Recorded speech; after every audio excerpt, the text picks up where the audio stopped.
Former NTUC Income CEO Tan Suee Chieh has issued a strong appeal to voters in Jolon Kayu's single-member constituency, where Ng Chee Meng, Secretary-General of NTUC, is contesting for a seat in Parliament.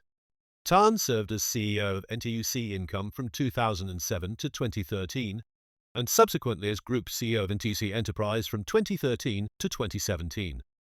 In an open letter dated 27 April 2025, Tan urged residents to hold Ng accountable for his leadership role in the failed attempt to sell income insurance to German Income-Allianz in 2024.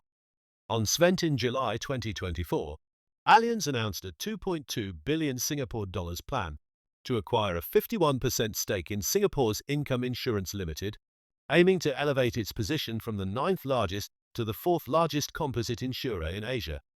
The sale proposal included a plan to extract 1.85 billion Singapore dollars from Income's reserves. Ng made a very public endorsement of the proposed sale on 5 August 2024, a day before parliamentary debate. Tan criticized Ng's role, highlighting that between 6 August and 14 October, when the deal was ultimately blocked in Parliament, Ng did not offer any clarification, even as public concerns mounted. The deal eventually collapsed following widespread public outcry and urgent government intervention. Allianz officially confirmed the withdrawal of the deal on 16 December 2024.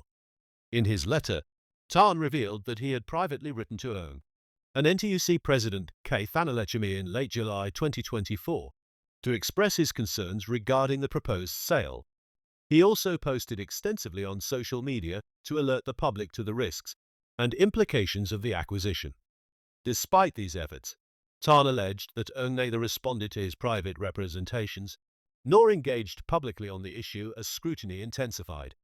As Secretary-General of NTUC and a member of the NTUC Enterprise Board that approved the deal, Tan said Ng must bear leadership responsibility for the controversy.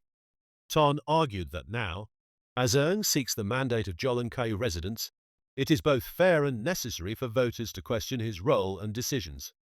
We live in a troubled world. Citizens must speak up on matters that affect our collective future, especially when decisions are taken in our name, Tan wrote. For a young democracy like Singapore, he added, such open engagement is vital to the nation's future and resilience. Speaking up is not just a privilege, but a citizen's responsibility when it truly matters. In his open letter, Tan offered 10 questions for voters' reflection. He emphasized that these questions were raised seriously and in good faith, not out of partisanship, but out of concern for leadership responsibility, the stewardship of public institutions, and the need for transparency when public trust is involved. Tan concluded by urging the people of Jolon Kayu and citizens of Singapore to weigh these issues carefully as they consider their vote and the future of the nation. Tan's open letter sparked strong discussion on Reddit, with netizens reacting sharply. One user commented, "It is troubling that Mr. Ng was sufficiently convinced of the merits of the proposed deal and publicly declared support after full and serious consideration, yet simultaneously appeared unaware of the capital extraction plan." Another questioned the organizational oversight, writing, "I'm shocked how such a big decision can pass through the organization. Are there no gatekeepers? Is everyone just sleeping in the organization?"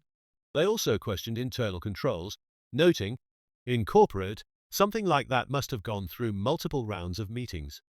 Where is compliance and legal?"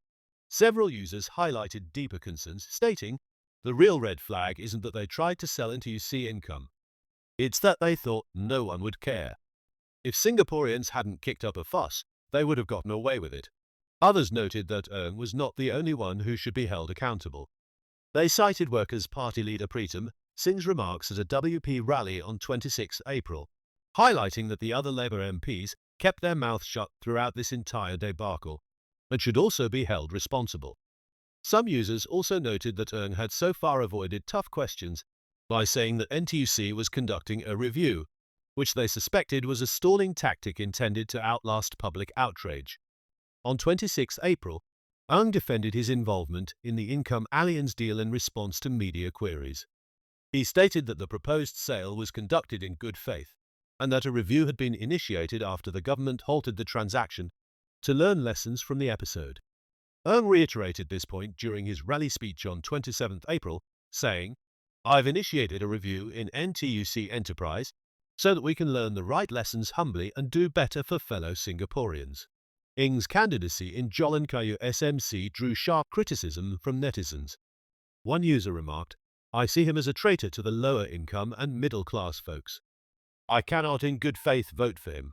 Several users criticized the People's Action Party for fielding Ng, arguing that he had demonstrated no regard for defending and protecting Singaporean workers and interests. Some speculated about internal party dynamics, suggesting that Senior Minister Lee Hsien Loong, who initially brought Ng into politics, was backing his campaign. They pointed out that Jalan Kayu had been carved out from Lee's stronghold in Ong Mo Kio GRC. Many users viewed the controversy as a stark reminder of the need for a stronger opposition presence in Parliament. If not for the Workers' Party raising this in Parliament, NTUC income would have been sold, one commenter said. Another criticised the lack of scrutiny from PAP MPs, noting that no backbenchers questioned the sale or sought answers on why an emergency bill was needed to block it. Without opposition members in Parliament, can you imagine how it would have been swept under the carpet? A user asked. Summarizing the sentiment, one user wrote, "This guy has single-handedly proven why we need credible opposition in Parliament to ask the relevant questions. Without it, issues like this will repeat again." Workers' Party Chief Pritam Singh addressed the issue during a WP rally on 26 April 2025. Singh suggested that PAP's two candidates, Ng Chee Meng and Desmond Chew, NTUC's Assistant Secretary-General, could continue serving workers even if they were not elected to Parliament. He urged voters to support WP candidates Andre Low in Jalan Kayu and Kenneth Foo in Tampines Changkat. During his speech at Temasek Junior College in Tampines, Singh criticised the close ties between NTUC and the PAP, describing the labour movement as a guaranteed trampoline for PAP candidates who lose elections, allowing them to continue lobbying the government. "It is the safest trampoline for a politician anywhere in Singapore, and maybe anywhere in the world," Singh said, highlighting the symbiotic relationship between NTUC and the ruling party. Despite his criticisms, Singh praised rank-and-file unionists for their dedication to improving workers' rights. "Union work is not easy, and I thank them for their passion and effort," he stated. He argued that helping PAP candidates Ng and Chew focus full-time on their NTUC roles would allow them to better serve workers and perhaps even implement ideas proposed by the WP. The Jalan Kayu race on 3 May 2025 will see Andre Low from the Workers' Party face-off against Ng Chee Meng. Meanwhile, in Tampines Changkat, Kenneth Foo of the WP is challenging Desmond Chew.